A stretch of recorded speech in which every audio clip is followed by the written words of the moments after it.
Welcome back students. बेटा एक chapter 3 का बहुत इम्पोर्टेंट टॉपिक है मेंस्ट्रुअल साइकिल। तो मैं उस टॉपिक को इस वीडियो में पढ़ाने वाला हूँ। तो देखिए मेंस्ट्रुअल साइकिल क्या होता है। ये एक रिप्रोडक्टिव साइकिल है जो सारी फीमेल्स के अंदर होता है, वो भी प्राइमेट फीमेल्स के अंदर। तो it is a reproductive cycle in all primate females, in all primate females। Primates में कौन कौन आते हैं, जैसे humans, apps, monkey, chimpanzee etcetera. तो नॉन प्राइमेट्स के अंदर एक साइकिल होती है, जैसे यहाँ पे सारे प्राइमेट्स में मेंस्ट्रुअल साइकिल हो रही है, ऐसे ही सारे के सारे नॉन प्राइमेट्स में ईस्ट्रस साइकिल होती है। ईस्ट्रस साइकिल होती है। इन दोनों साइकिल्स में बहुत डिफरेंस है। देखिए अब बात हम लोग मेंस्ट्रुअल साइकिल की कर लेते हैं। देखिए जब साइकिल स्टार्ट होती है तो ये प्यूबर्टी पे स्टार्ट होती है। ये प्यूबर्टी पे स्टार्ट होती है और इस स्टार्टिंग को एक टर्म से जाना जाता है जिसे हम लोग मेनार्क कहते हैं। और जब ये साइकिल स्टॉप होती है तो अप्रोक्सीमेटली 45 टू 50 इयर्स की एज में ये स्टॉप हो जाती है।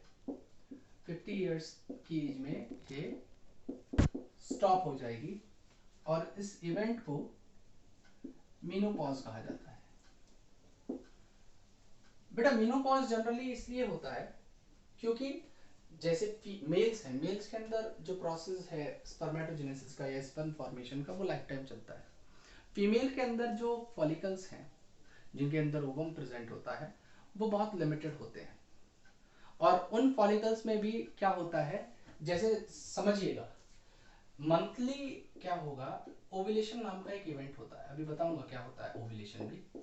मंथली ओव्यूलेशन होता है तो उसमें हर मंथ एक oocyte, मतलब oocyte को अभी चलिए ओवम टर्म यूज कर लीजिए क्योंकि अभी आपको oocyte टर्म समझ में नहीं आ पाएगा। एक ओवम पर मंथ रिलीज होता है। इसको अगर टेक्निकली बोला जाए तो ये जो रिलीज होता है ये सेकेंडरी oocyte रिलीज होता है, ठीक है। तो यहाँ पे होगा क्या, जब मंथली एक ओवम रिलीज होता है तो एक ही ओवम का मैच्योरेशन नहीं होता, एक साथ अप्रोक्सीमेटली 6 से 8 जो फॉलिकल्स हैं वो मैच्योर होना शुरू करते हैं। अब 6 से 8 फॉलिकल मैच्योर होना शुरू करते हैं, लेकिन जिस फॉलिकल को सबसे ज्यादा फॉलिकुलर स्टिमुलेटिंग हार्मोन एफएसएच मिल जाता है वो ही मैच्योर करके ओवम को सिक्रेट करता है। बाकी सारे के सारे रिग्रेस हो जाते हैं। बाकी सारे क्या हो जाते हैं, रिग्रेस हो जाते हैं, जिस चीज को कहा जाता है फॉलिकुलर एट्रेसिया। Follicular atresia. तो आप एक सीधी सीधी सी आप काउंट कीजिए कि हर मंथ 6 से 8 फॉलिकल जो है वो यूज कर लिए जा रहे हैं और जो ओवरी के अंदर प्रेजेंट फॉलिकल्स हैं वो हैं अप्रोक्सीमेटली 60,000 के करीब। तो 60,000 में से हर मंथ 6 से 8 फॉलिकल, तो प्यूबर्टी से वो साइकिल स्टार्ट हुई तो हर मंथ 8 फॉलिकल यूज कर लिए गए। तो आप 12 मंथ से 8 को मल्टीप्लाई करिए और प्यूबर्टी से लेके 45 तक की एज में जितने ईयर्स हैं उसको उस नंबर से मल्टीप्लाई कर दिए। तो मतलब क्या होगा कि जो मैक्सिमम फॉलिकल्स हैं वो फॉलिकल्स डिजनरेट हो जाते हैं, मतलब यूटिलाइज कर लिए जाते हैं टिल मेनोपॉज, मतलब इस एज तक आते आते सारे फॉलिकल्स खत्म हो जाएंगे, जिसकी वजह से ये साइकिल स्टॉप हो जाती है, मेनोपॉज आ जाता है। और मेनोपॉज आने के बाद कोई भी मेंस्ट्रुअल साइकिल नहीं होती, कोई ओव्यूलेशन नहीं होता, उसके अलावा फीमेल के अंदर जो प्रेगनेंसी वाले इवेंट्स हैं वो भी नहीं होंगे। अब बात करते हैं कि यहाँ पे कौन कौन से हार्मोन्स इन्वॉल्व होते हैं। तो मैंने इन हार्मोन्स को दो कैटेगरी में डिवाइड कर दे रहा हूँ। एक हार्मोन है पिट्यूटरी हार्मोन जो पिट्यूटरी रिलीज करेगी, पिट्यूटरी ग्लैंड होती है, तो ये कौन से होंगे, एक LH और दूसरा FSH। और दूसरा जो हार्मोन हमें यहाँ पे पढ़ने हैं वो है ओवेरियन हार्मोन, ओवेरियन हार्मोन। तो ओवेरियन हार्मोन हमारे कौन से होते हैं, एक होता है एस्ट्रोजन और दूसरा होता है प्रोजेस्टेरॉन, प्रोजेस्टेरॉन। ये हार्मोन्स यहाँ पे इन्वॉल्व होंगे। अब इसके अंदर कौन कौन से फेजेस होते हैं, तो हम फेजेस की बात कर लेते हैं। तो बेसिकली यहाँ पे 4 फेज आएंगे, टोटल 4 फेजेस आर हियर। पहला फेज होता है जिसे हम लोग मेंस्ट्रुएशन फेज कहेंगे, जो पहले 5 दिन तक का होता है। अच्छा, ये साइकिल की अगर टोटल लेंथ की बात करें तो ये cycle approximately 28 to 29 day cycle होती है, मतलब मंथली एक साइकिल होगी। तो यहाँ पे 1st to 5th डे तक जो है पहला फेज आता है। दूसरा फेज यहाँ पे होगा जिसे हम लोग कहते हैं फॉलिकुलर फेज, और दूसरा इसका नाम होता है प्रोलिफरेटिव फेज, और प्रोलिफरेटिव फेज। ये फेज 6th डे से लेके 13th डे तक होगा। तीसरा फेज होता है यहाँ पे जिसे हम लोग ओव्यूलेटरी फेज कहते हैं। Ovulatory phase exactly 14th day होगा।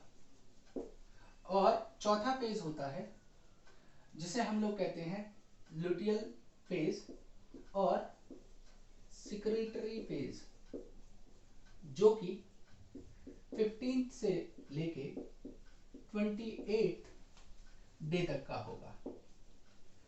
तो यहाँ पे इन फेजेस को, जो आपकी बुक में एक डायग्राम दे रखा होगा, उस डायग्राम के थ्रू हम समझते हैं इन सारे इवेंट्स के बारे में।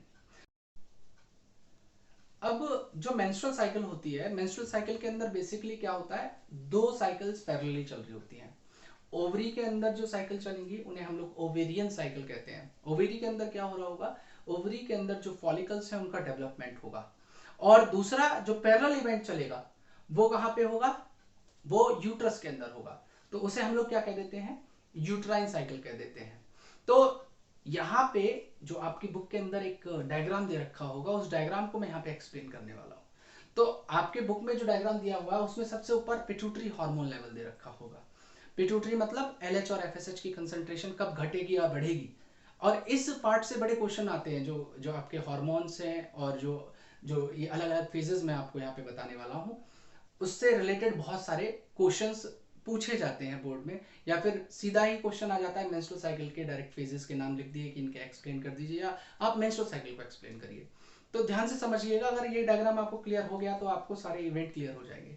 तो यहाँ पे पिट्यूटरी हार्मोन लेवल दे रखा होगा, मतलब LH और FSH की कंसंट्रेशन। दूसरा यहाँ पे ओवेरियन इवेंट दे रखे होंगे, मतलब जो फॉलिकल्स का जो डेवलपमेंट होगा उसके बारे में बता रखा। और तीसरा है ओवेरियन हार्मोन लेवल, मतलब एस्ट्रोजन और प्रोजेस्टेरॉन की क्या कंसंट्रेशन रहने वाली है और कब घटेगा या बढ़ेगा, कौन से डे पे क्या चेंजेस आने वाले हैं। और यूट्राइन इवेंट मतलब यूट्रस एंडोमेट्रियम में क्या क्या चेंज आएंगे। तो ये सारे के सारे इवेंट्स को हम लोग पैरेलली पढ़ने वाले हैं। तो ध्यान से समझिएगा, सबसे पहला फेज जो था वो क्या था, मेंस्ट्रुएशन फेज। तो मेंस्ट्रुएशन फेज के अंदर क्या होगा, मेंस्ट्रुअल ब्लीडिंग होगी, मतलब इसे ब्लीडिंग फेज भी कहते हैं। क्यों, क्योंकि जो यूट्रस एंडोमेट्रियम है वो एंडोमेट्रियम लाइन शट डाउन करेगी, और शट डाउन होने के बाद वो ब्लड वेसल्स के साथ मिलके मेंसेस की फॉर्मेशन करती है। और वो जो मेंसेस हैं वो मेंसेस वहां से, जो वजाइना है वहां से वो रिलीज कर दिए जाते हैं। तो ये जो इवेंट है ये 5 दिन का होता है, किसी फीमेल में 3 डेज का, किसी में मैक्सिमम 7 डेज का, ऑन एन एवरेज 5 डेज का कंसीडर किया गया है। तो इस दौरान हार्मोन की क्या कंसंट्रेशन होगी, ओवरी में क्या इवेंट हो रहे होंगे और यूट्रस में क्या इवेंट हो रहे होंगे, उनकी हम बात करेंगे। तो यहाँ पे देखिए नीचे दे रखे हैं आपके डेज, ये आपके डेज दे हुए हैं। तो डेज को मैंने क्या किया है, अगर मैंने लगातार ना लिख के, मैंने एक एक छोड़ के मैंने डेज को लिखा हुआ है। 28 to 29 डेज साइकिल है। तो यहाँ पे सबसे पहले पिट्यूटरी हार्मोन लेवल की बात करते हैं। तो देखिए पिट्यूटरी हार्मोन में मैं ब्लैक लाइन से एलएच को दिखा रहा हूं और ब्लू लाइन से मैं एफएसएच की कंसंट्रेशन को दिखा रहा हूं। तो ये ब्लू लाइन से एफएसएच और ब्लैक लाइन से जो है एलएच। तो ये पहले 5 दिन क्या होगा, तो पहले 5 दिन मेजर इवेंट में क्या होगा, जो यूट्रस है वो यूट्रस शट डाउन हो रही होगी और वहां पे मेंसेस की फॉर्मेशन हो रही होगी, मेंसेस की फॉर्मेशन हो रही होगी। तो ये पहले 5 दिन का इवेंट है। इस दौरान ओवरी में कोई चेंजेस नहीं आते, ओवरी के अंदर बहुत सारे फॉलिकल्स हैं, उन फॉलिकल्स में ऐसा कोई बदलाव नहीं आ रहा होगा, पहले 5 दिन कोई चेंज नहीं आता। ओवेरियन हार्मोन की बात करें तो यहाँ पे ब्लैक लाइन से इस्ट्रोजन दिखा रहा हूं, इस्ट्रोजन दिखा रहा हूं और ब्लू लाइन से मैं दिखा रहा हूं प्रोजेस्टेरॉन को, ब्लू लाइन से प्रोजेस्टेरॉन। तो देखिएगा समझिएगा। अब पहले 5 दिन मेंस्ट्रुअल ब्लीडिंग हो गई। अब मेंस्ट्रुएशन किस कंडीशन में नहीं हो सकता, तो देखिए मेंस्ट्रुएशन एक कंडीशन है जिसमें नहीं होता, जिसमें एक तो फीमेल प्रेग्नेंट हो तो मेंस्ट्रुएशन नहीं होगा, और दूसरी कंडीशन है अगर वो फीमेल स्ट्रेस में है या उसके साथ कोई कॉन्जेनिटल प्रॉब्लम है या ओवरी का इनएप्रोप्रिएट डेवलपमेंट है, तो उस कंडीशन में मेंस्ट्रुएशन साइकिल उस फीमेल में नहीं होती और पुअर हेल्थ वाली कंडीशन में भी नहीं होती। अब क्या होता है, दूसरा फेज शुरू होता है 6 डे से। 6 डे से क्या होगा, हमारा दूसरा फेज स्टार्ट होगा और वो 13 डे तक होता है। उस फेज को हम लोग क्या कहते हैं, उसे हम लोग प्रोलिफरेटिव फेज कहते हैं और फॉलिकुलर फेज भी उसको कहा गया है, फॉलिकुलर फेज भी कहा गया है। अब प्रोलिफरेटिव और फॉलिकुलर किसके रेस्पेक्ट में है, तो प्रोलिफरेटिव रेस्पेक्ट में है यूट्राइन साइकिल के, क्योंकि जो यूट्रस एंडोमेट्रियम है जो यहाँ पे शट डाउन हुई थी, जहां पे मेंसेस की फॉर्मेशन, देखिए इसकी थिकनेस कम हुई, यहाँ पे ब्लड वेसल्स हैं, इसकी थिकनेस कम हुई थी। अब ये जो यूट्राइन एंडोमेट्रियम है ये धीरे धीरे फिर से रीजनरेट करना शुरू करती है, ये फिर से धीरे धीरे रीजनरेट करना शुरू करती है, इसकी थिकनिंग स्टार्ट हो जाती है। तो रीजनरेशन करने को प्रोलिफरेशन कहते हैं। तो यहाँ पे प्रोलिफरेशन हो जाएगा। और फॉलिकुलर फेज किसके रेस्पेक्ट में कह दिया गया है, फॉलिकुलर फेज रेस्पेक्ट में कहा गया है ओवेराइन, जो ओवेरियन इवेंट्स हैं उनके रेस्पेक्ट में। तो यहाँ पे क्या होता है, जो हमारे प्रिमोडियल या प्राइमरी फॉलिकल्स थे वो धीरे धीरे डेवलप होके सेकेंडरी फॉलिकल बनना शुरू करते हैं। सेकेंडरी फॉलिकल के बाद वो टर्शरी फॉलिकल बन जाते हैं। टर्शरी फॉलिकल बनने के बाद, टर्शरी फॉलिकल बनने के बाद वहां पे ग्राफियन फॉलिकल की डेवलपमेंट होती है। हमें डेज को भी ध्यान में रखना है पैरेलली, तो मैं इसको मिटा के थोड़ा पीछे कर रहा हूं क्योंकि ग्राफियन फॉलिकल भी हमें बनाना होगा। तो यहाँ पे ये सेकेंडरी ओसाइट है, ये फ्लूइड फिल्ड कैविटी एंट्रम हो गई, ये इसकी ग्रेनुलोसा थिकनिंग हो गई। अब क्या होगा, ये फॉलिकल बड़ा हो जाएगा और ये फाइनली क्या फॉर्म करेगा, ये ग्राफियन फॉलिकल फॉर्म कर लेगा। ग्राफियन फॉलिकल की खास बात क्या होती है कि वहां पे थीका इंटरना और थीका एक्सटर्ना नाम की लेयर डेवलप हो जाती है। तो यहां पे जो इसकी थीका इंटरना होती है, मैं टी आई लिख रहा हूं थीका इंटरना को। थीका इंटरना बेसिकली क्या करती है, ये प्राइमरी फॉलिकल था, मैं इसको प्राइमरी कह रहा हूं, ये सेकेंडरी हो गया, ये टर्शरी फॉलिकल हो गया, ये ग्राफियन फॉलिकल हो गया, ये ग्राफियन फॉलिकल हो गया। ग्राफियन फॉलिकल की जो थीका इंटरना है वो थीका इंटरना क्या करती है, एस्ट्रोजन को रिलीज करती है। तो धीरे धीरे जैसे ही आप थीका इंटरना डेवलप करते हुए देखेंगे तो आप ये देखेंगे कि एस्ट्रोजन का पीक जो है वो हाई जाएगा। और यहाँ पे प्रोजेस्टेरॉन के अंदर कोई भी चेंज नहीं है, प्रोजेस्टेरॉन के अंदर फिलहाल कोई भी बदलाव नहीं आता। क्यों, क्योंकि प्रोजेस्टेरॉन कहीं से रिलीज नहीं हो रहा, लेकिन ये थीका इंटरना एस्ट्रोजन को रिलीज कर रही है। अब एस्ट्रोजन की एक खास बात होती है, एस्ट्रोजन क्या करती है, वो इस एलएच को पॉजिटिव फीडबैक देती है। तो यहाँ पे जो ये एलएच की कंसंट्रेशन है उसको इस एस्ट्रोजन की पॉजिटिव फीडबैक मिलने की वजह से यहाँ पे इसकी कंसंट्रेशन भी बढ़ेगी। तो यहाँ पे क्या होगा आगे चल के, तो देखिएगा यहाँ पे क्या होगा कि जो ये एलएच है, एलएच की कंसंट्रेशन, जब एस्ट्रोजन की कंसंट्रेशन बढ़ेगी तब एलएच की कंसंट्रेशन भी हाई होगी। एलएच 8 to 10 टाइम्स इंक्रीज हो जाएगा और साथ में एफएसएच की भी कंसंट्रेशन में बहुत माइनर सा पीक आएगा, हल्का सा चेंज आएगा एलएच की कंसंट्रेशन में। अब ये जो एलएच है ये बहुत हाई हो चुका है, और ये FSH इसके कंपैरेटिवली बहुत कम है। इसकी वजह से क्या होता है, इसकी वजह से ये जो ग्राफिन फॉलिकल है, ये ग्राफिन फॉलिकल रप्चर हो जाएगा, और ये रप्चर होगा किसकी इन्फ्लुएंस में, LH की वजह से। तो इस इवेंट को हम लोग क्या कह देते हैं, LH सर्ज कह देते हैं। और LH सर्ज हो जाने के बाद क्या होगा, यहां से जो सेकेंडरी oocyte है वो बाहर निकल आया, ये सेकेंडरी oocyte यहाँ पे क्या हुआ, बाहर निकल गया। तो जब ये सेकेंडरी oocyte बाहर निकल गया तो इस इवेंट को हम लोग क्या कहते हैं, इस इवेंट को हम लोग ओव्यूलेशन कह देते हैं। This event is known as ovulation. तो प्रोलिफरेटिव फेज में क्या हुआ, एक तो यूट्राइन एंडोमेट्रियम ने रीजनरेट किया, प्रोलिफरेट किया, और दूसरा इवेंट क्या हुआ, फॉलिकुलर फेज में फॉलिकल का डेवलपमेंट हुआ, और फॉलिकल के डेवलपमेंट के दौरान जब ग्राफिन फॉलिकल बना तो उसकी थीका इंटरनल लेयर ने एस्ट्रोजन को रिलीज किया, एस्ट्रोजन ने पॉजिटिव फीडबैक दिया LH को, और LH की कंसंट्रेशन हाई हो गई, और LH की कंसंट्रेशन हाई होने के कारण यहाँ पे ये ग्राफिन फॉलिकल क्या हुआ, रप्चर हो गया। और जब ग्राफिन फॉलिकल यहाँ से रप्चर हुआ तो ये सेकेंडरी oocyte बाहर आया, और जब ये सेकेंडरी oocyte बाहर आया तो इसे हम लोगों ने क्या कह दिया, ओव्यूलेशन इवेंट कह दिया। This event is known as ovulation. तो ओव्यूलेशन जनरली कौन से डे होता है, ओव्यूलेशन एग्जैक्टली, आप ध्यान रखिएगा, एग्जैक्टली ये 14th डे होता है। एग्जैक्टली कौन से डे होगा, 14th डे पे ओव्यूलेशन हो जाएगा। अब 14 डे पे यहां पे ओव्यूलेशन हो गया। अब आगे की बात समझिएगा। अब ये तीसरा फेज आ जाएगा ओव्यूलेशन के बाद, मतलब पहला फेज तो मेंस्ट्रुएशन था, दूसरा फेज प्रोलिफरेटिव और फॉलिकुलर फेज हो गया, तीसरा फेज हो गया हमारा कौन सा, ओव्यूलेटरी फेज, जिसमें ओव्यूलेशन हुआ, जिसमें LH की इन्फ्लुएंस में LH सर्ज होके ये जो ग्राफिन फॉलिकल रप्चर हुआ और oocyte बाहर आ गया, तो उसे हम लोगों ने ओव्यूलेशन कह दिया। तो ओव्यूलेशन होने के बाद चौथा फेज आता है जिसे हम लोग कहते हैं लुटियल फेज, लुटियल फेज और secretory phase. This is known as luteal phase और सिक्रीटरी फेज। ये सबसे बड़ा फेज होता है, ये सबसे लॉन्गेस्ट फेज होता है, 16 to 28 डे तक ये फेज चलेगा। अब इसे लुटियल फेज इसलिए कहा जा रहा है, देखिए ध्यान से समझिएगा, जब ये oocyte तो बाहर निकल गया, अब ये जो रिमेन्स बचे इस ग्राफिन फॉलिकल के जो आउटर जो कवरिंग है, ये सब रिमेन्स है।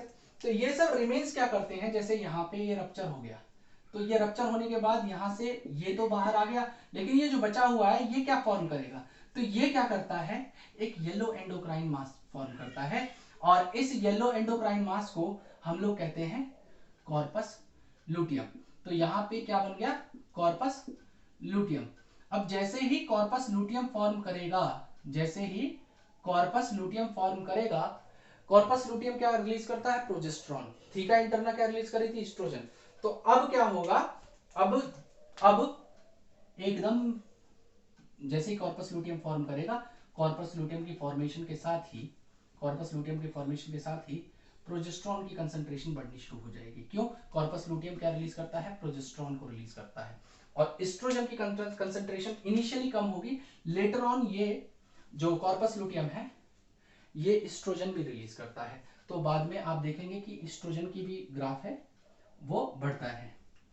अब ये कॉर्पस लुटियम हमारा पहले इनिशियली उसने प्रोजेस्टेरॉन को बनाया लार्ज कंसंट्रेशन में, और दूसरी तरफ उसने क्या किया, उसने एस्ट्रोजन को भी बनाया। तो ज्यादा अमाउंट में प्रोजेस्टेरॉन, कम अमाउंट में एस्ट्रोजन, इसकी फॉर्मेशन करता है कौन, हमारा कॉर्पस लुटियम। अब आगे की बात समझिएगा, जैसे ही प्रोजेस्टेरॉन फॉर्म हुआ, ये प्रोजेस्टेरॉन इस LH और FSH को नेगेटिव फीडबैक देता है, मतलब फर्दर दोबारा ओव्यूलेशन ना हो, ओव्यूलेशन दोबारा ना हो। देखिए अगर ये प्रोजेस्टेरॉन नेगेटिव फीडबैक दे रहा है LH को और FSH को, ये क्यों दे रहा है, देखिए LH का काम तो है LH सर्च करना, मतलब ओव्यूलेशन में, और फॉलिकुलर स्टिमुलेटिंग हार्मोन का काम क्या होता है, फॉलिकल की डेवलपमेंट करवाना। यहाँ पे जो follicle primary secondary tertiary graphene बन रहा है ये FSH की वजह से बन रहा है। तो यहाँ पे इन दोनों को ही ये प्रोजेस्टेरॉन क्या करेगा, नेगेटिव फीडबैक दे देगा। तो अब क्या होगा, आप देखेंगे कि दोनों की कंसंट्रेशन में आफ्टर द ओवुलेशन कोई भी बदलाव नहीं आता, मतलब इनका जो पीक है वो अब बिल्कुल प्लेन हो जाएगा, यहाँ पे कोई भी इनके कंसंट्रेशन में LH और FSH की चेंज नहीं आने वाला। चेंज किसके अंदर आएगा, प्रोजेस्टेरॉन और एस्ट्रोजन के अंदर चेंज आएगा। अब क्या होता है, इस कॉर्पस लूटियम के पास दो ऑप्शन होते हैं। अगर फर्टिलाइजेशन हो रहा है तो ये कॉर्पस लूटियम सस्टेन करेगा, और सस्टेन करने के बाद उसे हम लोग कहते हैं कॉर्पस लूटियम ऑफ प्रेगनेंसी। लेकिन अगर फर्टिलाइजेशन फीमेल के अंदर नहीं होता, प्रेगनेंसी सस्टेन नहीं करती, तो उस कंडीशन में ये कॉर्पस लूटियम क्या करता है। अच्छा एक चीज और, ये जो कॉर्पस लूटियम है, कॉर्पस लूटियम जो है येलो कलर का होता है, और येलो एंडोक्राइन मास इसे बेसिकली हम लोग कहते हैं। येलो एंडोक्राइन मास इसलिए कहा जाता है क्योंकि यहाँ पे एक कंपाउंड होता है, मींस एक पिगमेंट होता है जिसे ल्यूटिन कहते हैं। ल्यूटिन की वजह से इसका येलो कलर होता है। लेकिन अगर फर्टिलाइजेशन नहीं हो रहा है तो उस कंडीशन में ये कॉर्पस लूटियम क्या करेगा, ये एक व्हाइट कलर का मास बनाता है। ये तो येलो कलर का मास था, ये एक व्हाइट कलर का मास बनाएगा, और इस व्हाइट मास को हम लोग कहते हैं क्या, corpus albicans. It is known as corpus albicans. और ये कॉर्पस एल्बिकन फॉर्म हो गया। अब कॉर्पस एल्बिकन फॉर्म होने के बाद क्या हो जाता है, ये डीजनरेट हो जाएगा। अब डीजनरेट हो गया यहां पे ये कॉर्पस एल्बिकन, तो यहां पे जो प्रोजेस्टेरॉन और एस्ट्रोजन है, इनको बनाने वाला कोई नहीं बचा। तो इनको बनाने वाला कोई नहीं बचा, तो इनका जो पीक है, मतलब इनकी जो कंसंट्रेशन है वो भी क्या हो जाएगी, बिल्कुल प्लेन हो जाएगी। यहाँ के बाद यहाँ पे ये भी बिल्कुल जीरो हो जाएंगे, क्योंकि डीजनरेट हो चुका है कॉर्पस लूटियम। और जब जब ये ना एस्ट्रोजन बचा ना प्रोजेस्टेरॉन बचा, देखिए प्रोजेस्टेरॉन का काम होता है it will maintain the endometrium. अब मेंटेन करने वाला नहीं बचा, तो ऐसी कंडीशन में ये जो यूट्राइन एंडोमेट्रियम थी, जो काफी रीजनरेट कर चुकी थी, ये यहाँ पे ये जो एंडोमेट्रियम है, ये एंडोमेट्रियम क्या होगी, ये एंडोमेट्रियम डीजनरेट हो जाएगी। मतलब यहाँ पे जो कॉर्पस लूटियम था, जो प्रोजेस्टेरॉन और एस्ट्रोजन को बना रहा था, वो डीजनरेट हो गया।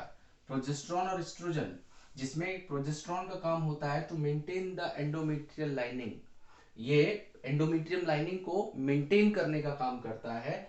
अगर ये प्रोजेस्टेरॉन ही नहीं रहा तो ऐसी कंडीशन में क्या होगा, ये जो एंडोमेट्रियम लाइनिंग है ये फिर से शेड हो जाएगी, और शेड होने के बाद फिर यहां से नेक्स्ट मेंस्ट्रुअल साइकिल स्टार्ट हो जाती है।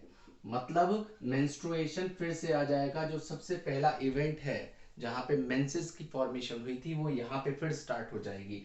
तो ये जो एंडोमेट्रियम थी, अब जो फॉर्म हुई थी पहले, अब वो एंडोमेट्रियम क्या हो गई, वो अब शेड हो गई, और शेड होने के बाद नई मेंस्ट्रुअल साइकिल स्टार्ट हो गई।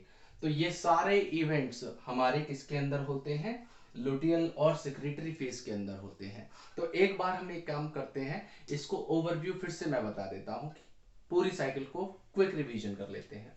देखिए सबसे पहले फेज था हमारा मेंस्ट्रुएशन फेज। मेंस्ट्रुएशन पहले 5 दिन तक हो रहा था। पहले 5 दिन में हार्मोन्स में कोई भी चेंज नहीं है, पिट्यूटरी और ओवेरियन हार्मोन में कोई भी बदलाव नहीं है। इस दौरान फॉलिकुलर डेवलपमेंट नहीं होगा, बस एक इवेंट होगा, वो है क्या, आपका एंडोमेट्रियम की शेड होना। तो एंडोमेट्रियम शेड हो गए, क्या कर रही है, मेंसेस की फॉर्मेशन कर रही है, एंडोमेट्रियम पूरी शेड हो गई। तो पहले 5 दिन मेंस्ट्रुएशन हुआ, मेंस्ट्रुअल ब्लीडिंग फेज हो गया। अब उसके बाद 5वें दिन के बाद 6ठे दिन से कौन सा फेज स्टार्ट होता है, प्रोलिफरेटिव और फॉलिकुलर फेज।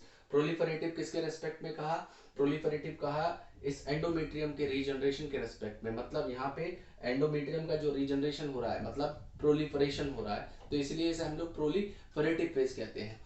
अब प्रोलिफरेटिव फेज तो इसके रेस्पेक्ट में, फॉलिकुलर जो फेज है वो किसके रेस्पेक्ट में होगा, तो यहाँ पे देखिए प्राइमरी, सेकेंडरी, टर्शियरी और ग्राफियन फॉलिकल फॉर्मेशन हो रही है। तो प्राइमरी से जो ग्राफियन फॉलिकल तैयार हो रहा है वो फॉलिकुलर फेज के रेस्पेक्ट में बात की जा रही है। तो यहाँ पे ये जो फॉलिकुलर फेज है वो एक ओवेरियन इवेंट है, और जो यहाँ पे प्रोलिफरेटिव फेज है वो एक यूट्राइन इवेंट है।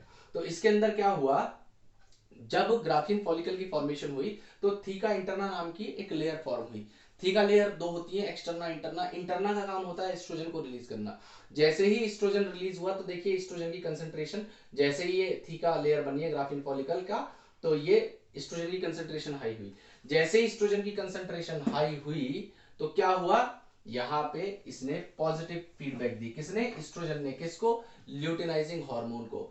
और पॉजिटिव फीडबैक देने के बाद एलएच की कंसंट्रेशन 8 से 10 time means 8 to 10 times increase कर गई, और हाई कंसंट्रेशन ऑफ एलएच में क्या हुआ, ये ग्राफियन फॉलिकल रप्चर हो गया, और रप्चर होने के बाद यहाँ पे ओव्यूलेशन नाम का इवेंट हुआ। इस इवेंट को जो LH हार्मोन की इन्फ्लुएंस में ये जो ग्राफिन फॉलिकल रप्चर करता है, इसे हम लोग LH सर्ज कहते हैं।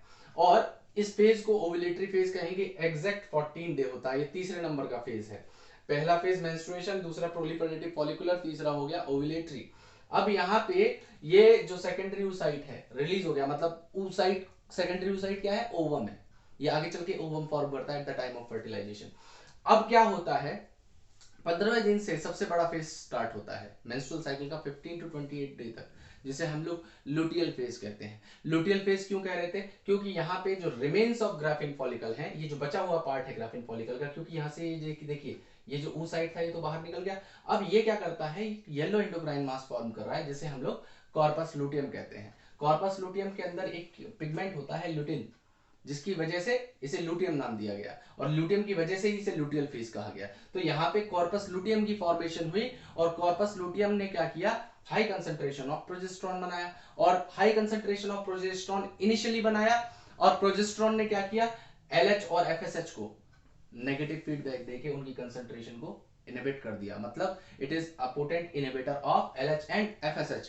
LH और FSH की नेगेटिव फीडबैक हो गई, अब इनका कंसंट्रेशन बिल्कुल जीरो हो चुका है। क्यों किया गया इसको जीरो, कारण ये है कि फिर से कोई फॉलिकल मैच्योर ना करे। देखिए फॉलिकुलर स्टिमुलेटिंग हार्मोन क्या करता है, फॉलिकल की डेवलपमेंट कराता है। तो FSH को तो इसलिए इनहिबिट कर दिया गया, और LH को इसलिए कर दिया गया ताकि फिर से कोई दूसरा ओव्यूलेशन इस दौरान में ना हो, क्योंकि ये एक साइकिल के अंदर एक ही ओवम रिलीज किया जाता है, तो इसलिए LH को भी इनहिबिट कर दिया गया।